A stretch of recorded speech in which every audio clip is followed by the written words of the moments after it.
Another thought is this, I'm thinking about, so let's say we take, to finish this grammar, we might want to do a review session and so forth. So let's say we go to the summer and we finish Goldman.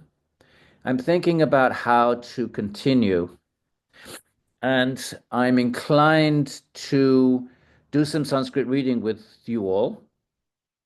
Maybe the Gita, maybe the Bhagavad Purana, because I'm dying to get back to the Bhagavatam. I'm just so fed up with intellectuality, and I want to just dive into, um, I want to dive into my own canonical text, and enough, just enough of all this buddhi vritti. That's what it is, buddhi vritti, buddhi vritti. The Bhakti Sutra has a beautiful verse. It says, you know what? All this philosophy, it should be abandoned because it is inconclusive, aniyata, and it is bahuvakalya, and there are so many points of view, and it's inconclusive. So so ultimately, what are you doing? Churning, churning. It's all buddhi, buddhi, buddhi, buddhi, buddhi, buddhi. Read this Vedanta, that Vedanta. You read whoever it is you're going to read, and it's never ending. So at a certain point, the Indian tradition says basta, or in Hindi, bas, enough. And at that point, you just go deep into your svadhyaya. But at that point, you're not doing it for intellectual breadth and erudition or even for teaching purposes. But you're doing it to deepen your connection with whatever your path is. My path is a bhakti path, so it's Bhagavan, and therefore my canonical text is the Bhagavata, which is the Bhagavan in a compound.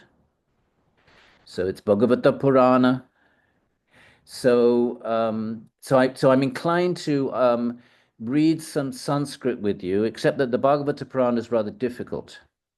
It's a very erudite text. So maybe we'll do some Gita until I retire. So I'll be retired in May 2026.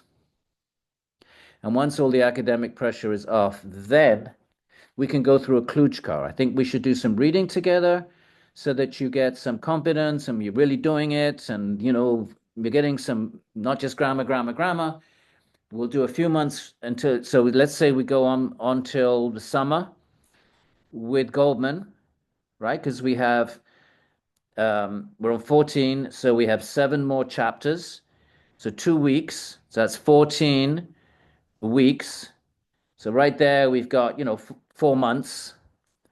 And let's say we do a review, so 5 months. So we're looking at, January, February, March, April, May. Let's say whatever.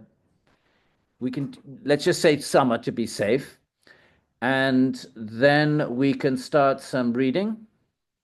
And we'll read so I basically teach 1 more year, which really just means 2 semesters. So that would be September to May. I don't think I want to do a kludge call during the semester. I might change my mind. I'm just thinking aloud here, so there's nothing written in stone. But we can just do some simple guitar. I think I'm actually teaching the guitar for one of the semesters, so that'd be nice. And then we'll just do a few months reading the guitar. And then sometime around May, once all the grades are in, then we'll do a second round of grammar. So at that time, you've got Goldman, you'll feel confident. We've read some Sanskrit together for a few months, and then it's time for a second round of grammar, but a more, a much more detailed round of grammar. And maybe we'll do a Klujkar together, and then after that, Bhagavata Purana until the grave, and after the grave, you can all come and recite the Bhagavatam over, that's a nice practice over someone's grave. Okay.